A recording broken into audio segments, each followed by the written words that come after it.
Eu vou além e nada temerei, nada temerei.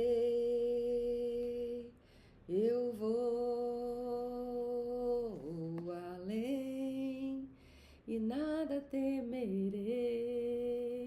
nada temerei. Olá, vamos continuar a nossa leitura do Livro da Vida de Santa Teresa de Jesus, o Livro da Vida. Nós paramos no capítulo 30. Ela retoma o fio da narração de sua vida e conta como o Senhor a consolou em seus tormentos, trazendo ao lugar onde ela estava Frei Pedro de Alcântara, da Ordem do Glorioso São Francisco. Grandes tentações e sofrimentos interiores ela começará a nos contar. Antes de darmos sequência, eu queria te pedir desculpa porque a gripe me pegou no final de semana, mas oremos que isso não seja empecilho para atrapalhar a voz ou a narrativa. Seguiremos firmes e fortes.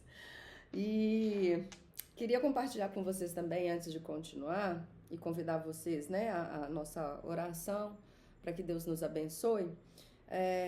Uma oração que eu recebi aqui agora de manhã e que eu a fiz e que ela é muito bonita, na minha humilde opinião. Agradeça a cada dia por tudo. Então agradeçamos.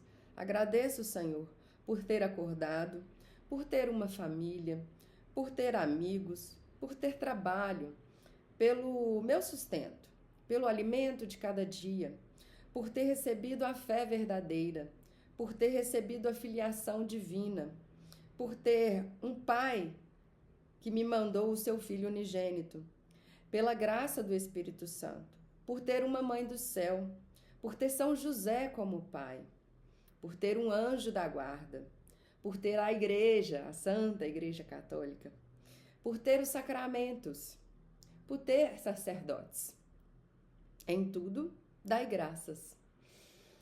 Então eu te convido a darmos graças e louvores a nosso Senhor e iniciar a oração do Pai Nosso.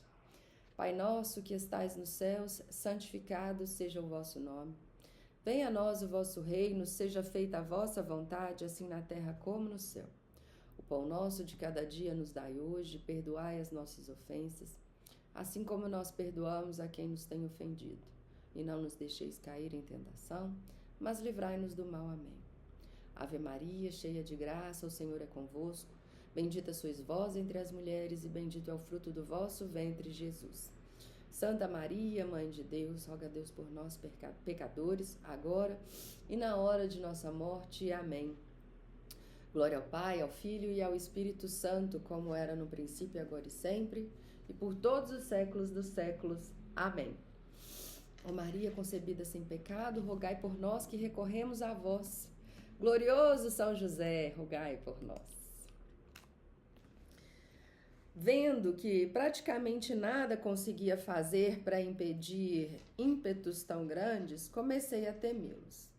Não conseguia entender como sofrimento e contentamento podiam andar juntos. Dor corporal e alegria espiritual. Sabia que era possível, mas tão excessiva pena espiritual e tão imenso gosto, eis o que me desatinava. Continuava ainda procurando resistir, mas conseguia tão pouco que algumas vezes cansava. Amparava-me com a cruz e queria defender-me daquele que com ela nos amparou a todos. Via que ninguém me entendia. Isso era claro para mim, contudo. Não ousava dizer senão ao meu confessor. O contrário seria dar provas de não ter humildade. Aprouve ao Senhor remediar grande parte do meu sofrimento e mesmo todo por algum tempo, trazendo a este lugar o bendito Frei Pedro de Alcântara, de quem já fiz menção, de cujas penitências dei alguma ideia. Além disso, certificaram-se de que havia trazido durante 20 anos continuamente um cilício de folha de lata. É autor de uns opúsculos em castelhano sobre oração, agora bastante divulgados com opúsculos, voltando.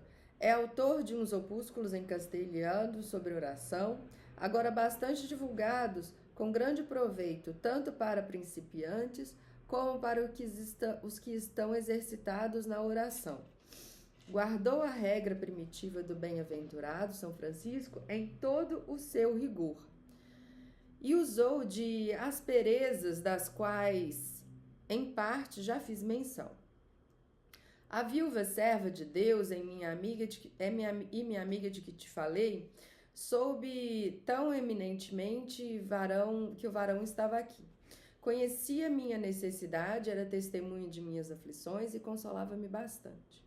Sua grande fé não podia deixar de crer que fosse Espírito de Deus aquilo que os demais atribuíam ao demônio.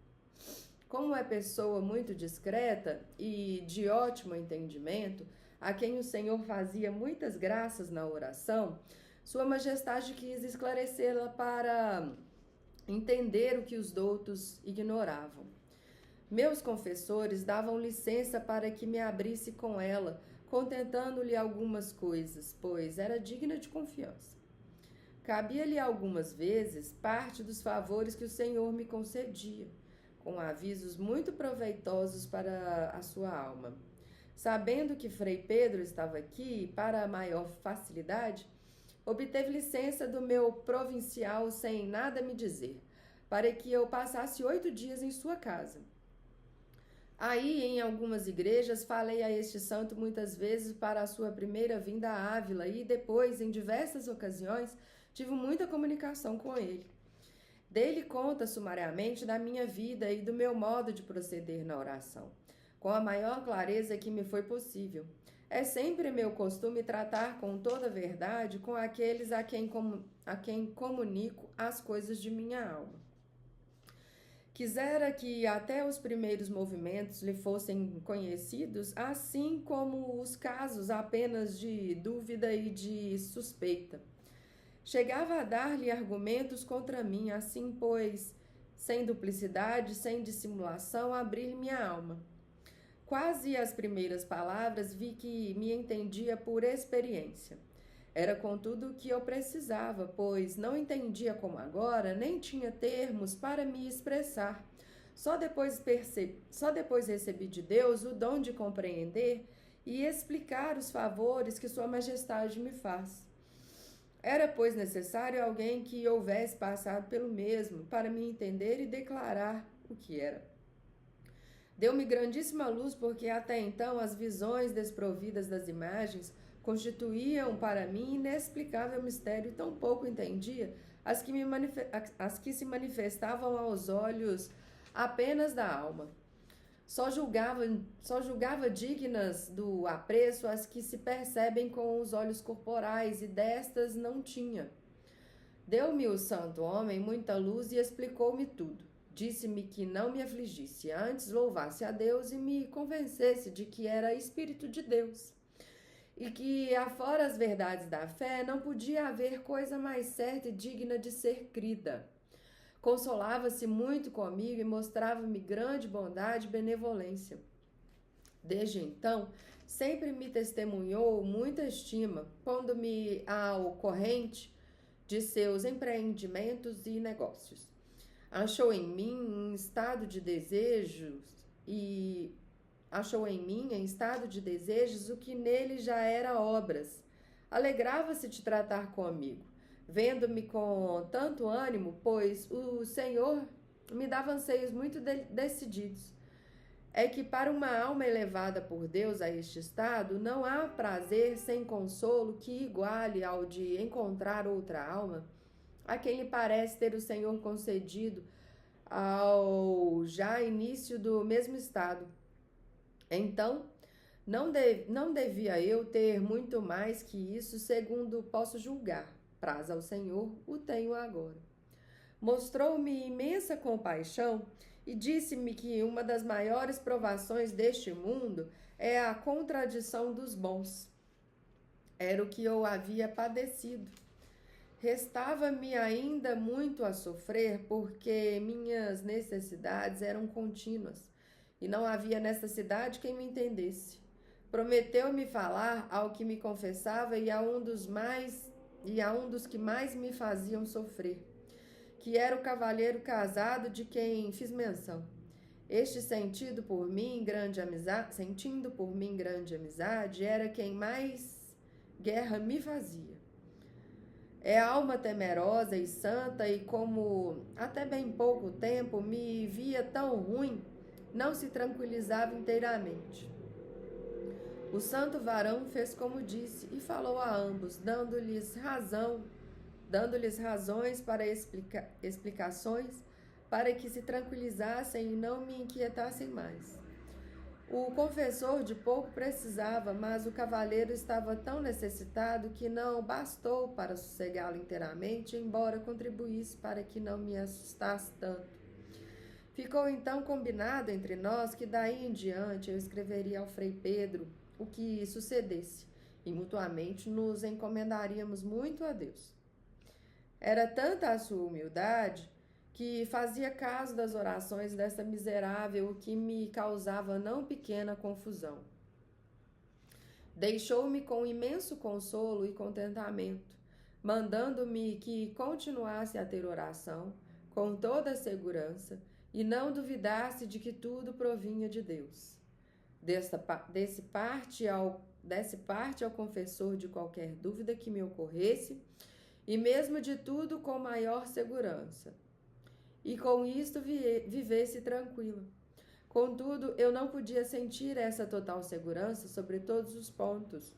O Senhor me levava pelos caminhos do temor.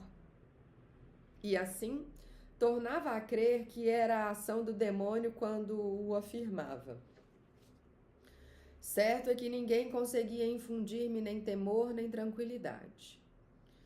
Não podia dar mais crédito além do que o Senhor punha em minha alma. Assim, foi que tanto embora este santo me tenha consolado e tranquilizado, não lhe dei tanta fé a ponto de ficar livre do temor, especialmente quando o Senhor me deixava nos sofrimentos interiores, como agora direi. Contudo, fiquei muito consolada. Não me cansava de dar graças a Deus, ao meu glorioso Pai São José, a quem muito me encomendava, assim como a Nossa Senhora. Acontecia-me algumas vezes, e ainda agora me acontece, embora não com tanta frequência, sentir grandes padecimentos na alma, e ao mesmo tempo tormentos e dores no corpo, tão violentos que não tinha alívio. Outras vezes eram males corporais mais graves e, não tendo-os da alma, passava com alguma alegria. Quando, porém, tudo se juntava, era tão grande o sofrimento que me via no maior aperto. Esquecia todas as graças que o Senhor me havia feito. Só me restava uma vaga lembrança, como de coisa sonhada, para me causar pena. Ficava com a inteligência empobrecida, a ponto de andar com 1000 dúvidas e suspeitas, parecendo-me que não tinha entendido bem e que talvez fosse imaginação minha. Não me bastava andar eu enganada sem enganar os bons? Sentia-me tão má que todos os males e heresias que têm surgido me pareciam consequência de meus pecados. Era falsa humildade que o demônio incutia para me tirar a paz, com o intento de levar a minha alma ao desespero.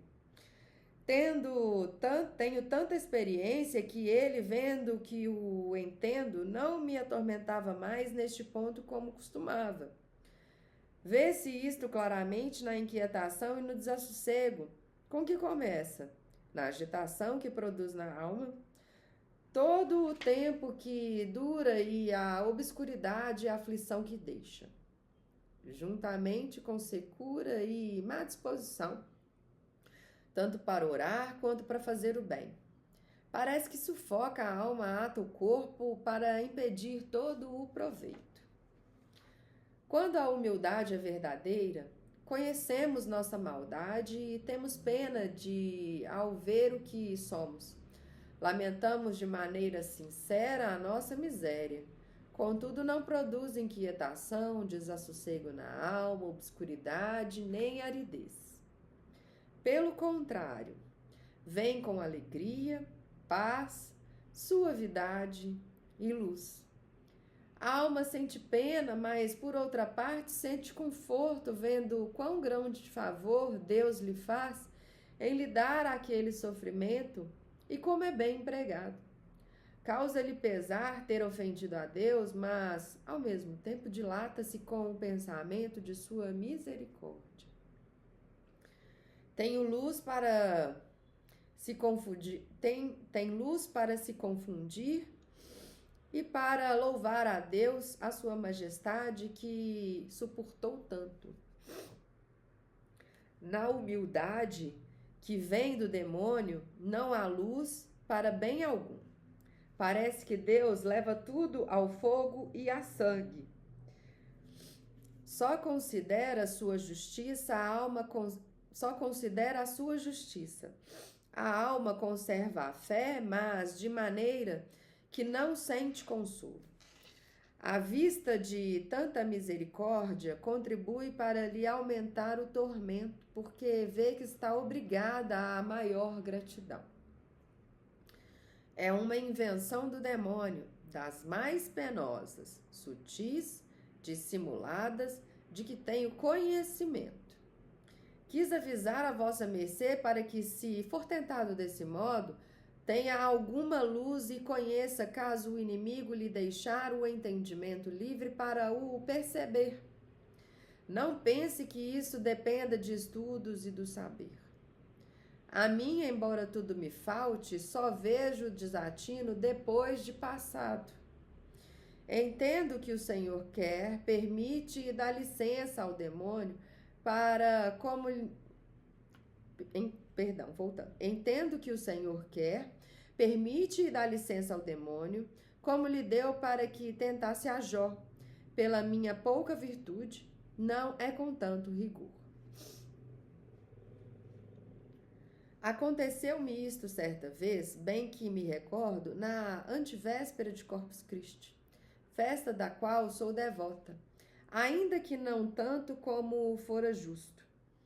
Durou apenas até o dia da festa. De outras vezes dura 8, 15 dias, 3 semanas e não sei mais. É especialmente durante as Semanas Santas, nas quais costumava ter muitas consolações na oração. O inimigo de repente distrai o espírito com coisas tão pueris que em outra ocasião me riria delas. Faz-me andar por onde lhe apraz com grande perturbação. A alma fica ali prisioneira, não sente senhora de si, sem poder pensar senão nos disparates que ele lhe sugere. São coisas sem importância, não atam nem desatam, ou antes servem apenas para oprimir de tal maneira que a alma fica fora de si. Tem-me acontecido em tais casos pensar que os demônios brincam de bola com a alma sem que ela consiga livrar-se do seu poder. Não há palavras para expressar o que se padece nestas ocasiões. A alma vai em busca de socorro e Deus permite que não o ache. Só lhe resta a razão do livre-arbítrio, mas obscurecida. Anda quase como de olhos vendados. É como uma pessoa tendo percorrido muitas vezes um caminho por ali, passa de noite às escuras, sabe onde pode tropeçar e assim se precaver dos perigos. É o que acontece aqui. Para não ofender a Deus, parece que se seguia pelo costume. Deixemos de lado a contínua assistência do Senhor, que é sempre o principal.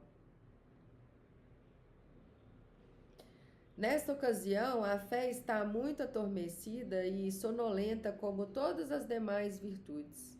Não está perdida, pois a alma crê no que a Igreja ensina, faz atos vocalmente, mas, por outro lado, parece-lhe que a apertam e a entorpecem.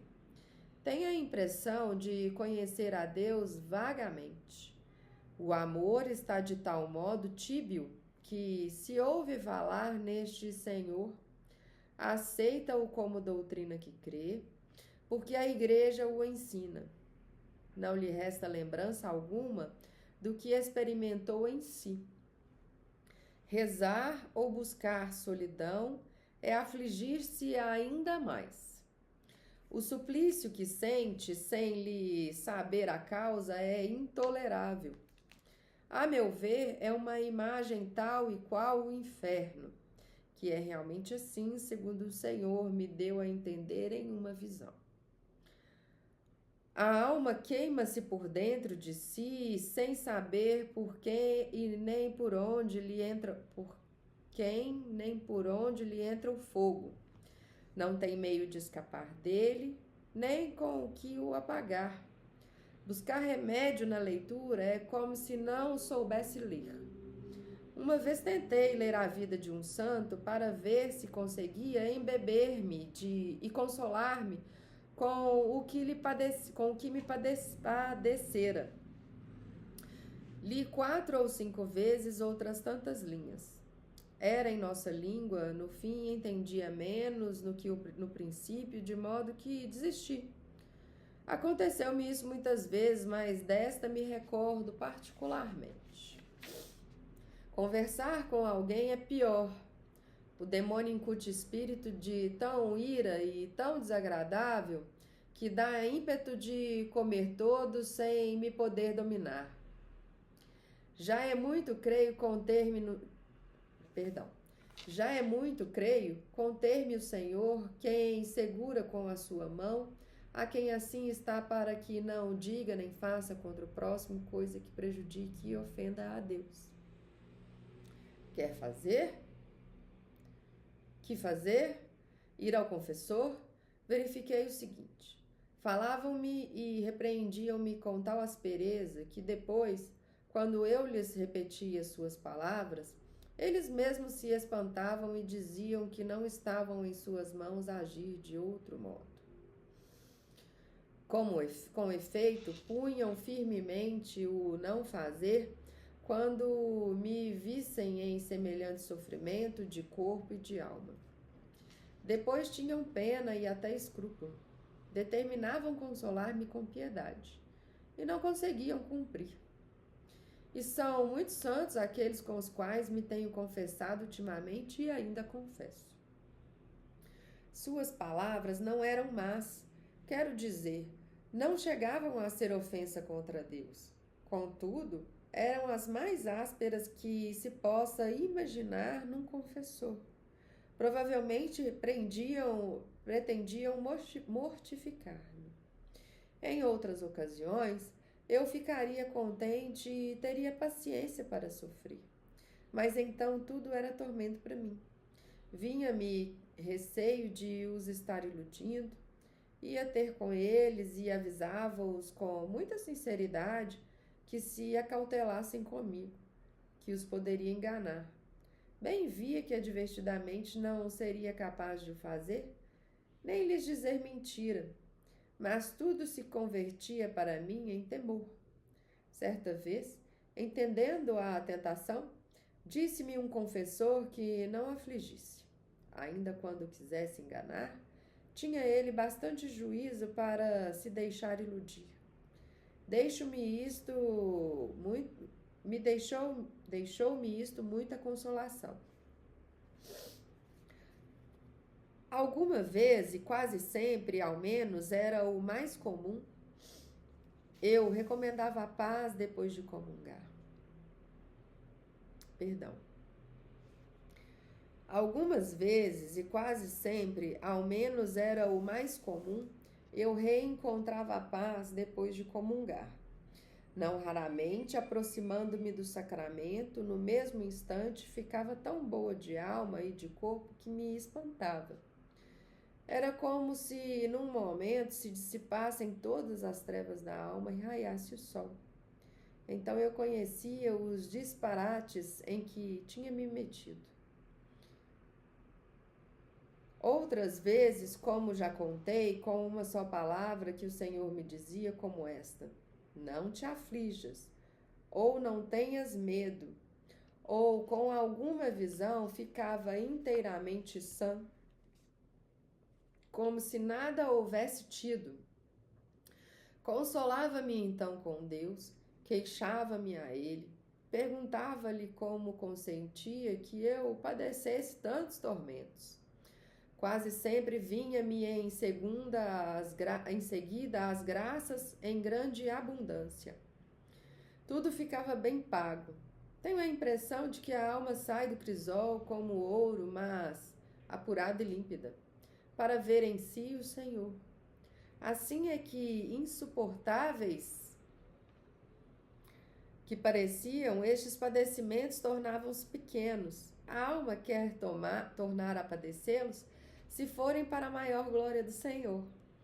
Por mais dolorosas que sejam as tribulações e perseguições, tudo é para maior proveito se as passarmos, não só sem a ofender ao Senhor, senão com a alegria de padecer por Ele. Quanto a mim, não as sofro como se deve sofrer, sofro-as muito imperfeitamente. De outras vezes, vinha-me e ainda vem padecimentos de outro gênero. Parece-me que me tira a possibilidade de pensar ou de desejar fazer coisa boa. Sinto o corpo e a alma totalmente inúteis e pesados. Contudo, sem essas tentações e desassossegos. Dá-me apenas um desgosto. Ignoro a causa, nada me contenta. Procuro então aplicar-me quase por violência às obras boas, exteriores, para ter ocupação. Conheço então por experiência o pouco valor de uma alma quando a graça se esconde. Isto não me causava pesar, porque isso não me causava pesar, porque ver minha baixeza dava-me alguma satisfação. Acontece por vezes achar-me de modo que sou incapaz de aplicar o pensamento em Deus, nem em coisa alguma boa, nem ter oração, mesmo estando em solidão. Mas sinto que conheço o Senhor. Quando isso ocorre, compreendo que o mal está no intelecto e na imaginação. A vontade parece-me boa e disposta para o bem.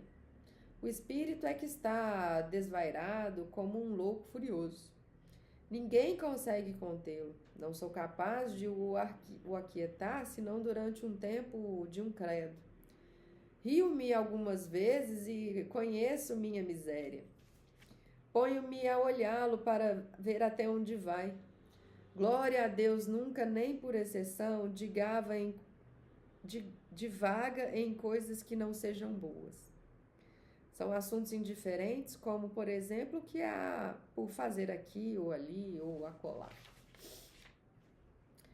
Então, conheço melhor a grandíssima graça que o Senhor me faz quando mantém este louco atado em perfeita contemplação. Não sei o que seria se as pessoas que me têm em boa conta me vissem em tal desvario. Tenho lástima de ver a alma como tão má companhia. Desejo vê-la com liberdade e assim digo ao Senhor: quando, Deus meu, chegarei enfim a ver a minha alma unida e entregue aos vossos louvores, de modo que todas as suas faculdades se regozijem em vós? Não permitais, Senhor, que ela seja assim despedaçada. Parece-me ver os meus pedaços dispersos por todos os lados. Padeço isto com muita frequência. Algumas vezes entendo que, em grande parte, é pela pouca saúde corporal. Recordo-me do prejuízo que nos causou o primeiro pecado e penso que daí nos veio o fato de sermos incapazes de nos regozijar de tanto bem sem essas vicissitudes. Em mim, deve provir ainda de meus próprios pecados. Se eu não houvesse cometido tantos, teria mais constância no bem. Passei também por outro grande sofrimento. Lendo livros que tratam de oração, parecia-me entendê-los achando que o Senhor já me havia concedido aquelas graças. Não sentia necessidade delas e por isso as deixava, preferindo ler outras vidas de santos. Ver-me tão longe de servir a Deus como eles serviam, dá-me ânimo e resulta para mim em grande proveito. Julgava, entretanto, pouca humildade pensar já ter chegado àquele grau de oração. Como não podia deixar de pensar assim, ficava muito aflita, até que alguns teólogos e o bendito Frei Pedro de Alcântara me disseram que não desse importância a tais pensamentos. Vejo que no serviço de Deus ainda nem principiei. Porém, nos favores recebidos de Sua Majestade, estou semelhante a muita gente. Sou a mesma imperfeição, a não ser nos desejos e no amor. Nisto bem vejo, o Senhor me favoreceu para que o possa servir de algum modo. Creio que o amo, contudo, desconsolam-me as obras e as muitas imperfeições que vejo em mim. Sinto outras vezes tal estupidez na alma, e é pura verdade, parecendo-me que não faço bem nem mal. Ando atrás dos outros, como se costuma dizer, sem penas, sem glória, quer acerca da vida, quer acerca da morte, sem prazer nem pesar, numa espécie de insensibilidade. Tenho a impressão de que a alma procede como um jumentinho que pasta, se sustenta porque lhe dão de comer, como quase sem saber o que faz. Neste estado, a alma nutre com algumas grandes graças de Deus. Com efeito em vida tão miserável, não lhe pesa viver tolerando a vida com igual ânimo. Não sente movimentos nem efeitos que se manifestem. Vem-me agora a ideia de que é semelhante a navegar com ventos serenos.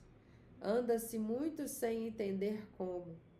Nos outros estados de que falei, são tão grandes os efeitos que se vê a melhora imediatamente. Logo, fervem os desejos e nada mais satisfaz a alma. Assim, os grandes ímpetos de amor atuam naqueles aos quais Deus os dá. São como umas fontezinhas que tenho visto brotar e que nunca cessam de mover a areia para cima.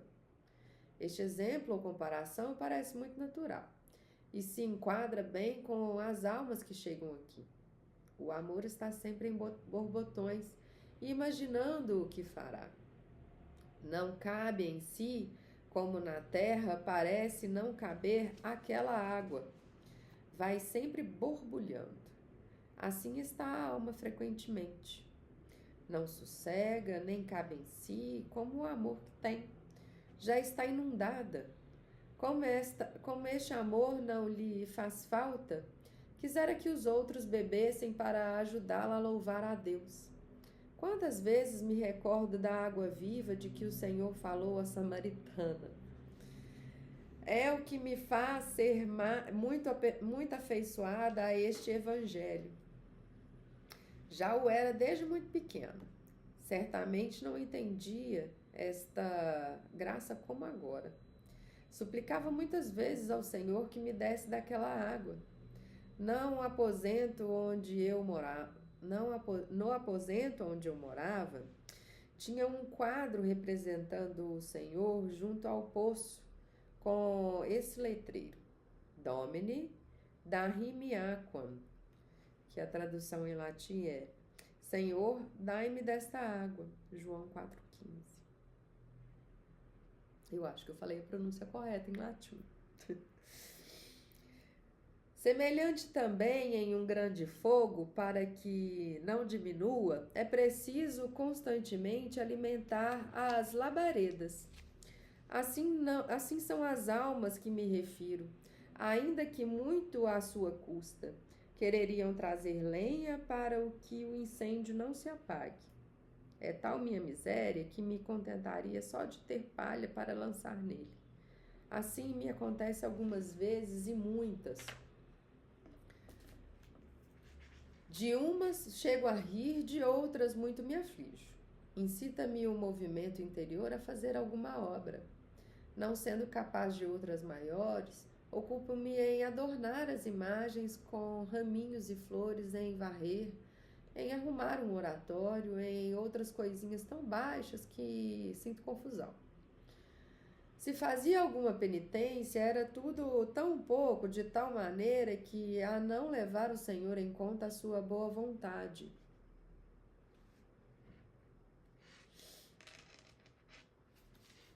Perdão, vou voltar aqui.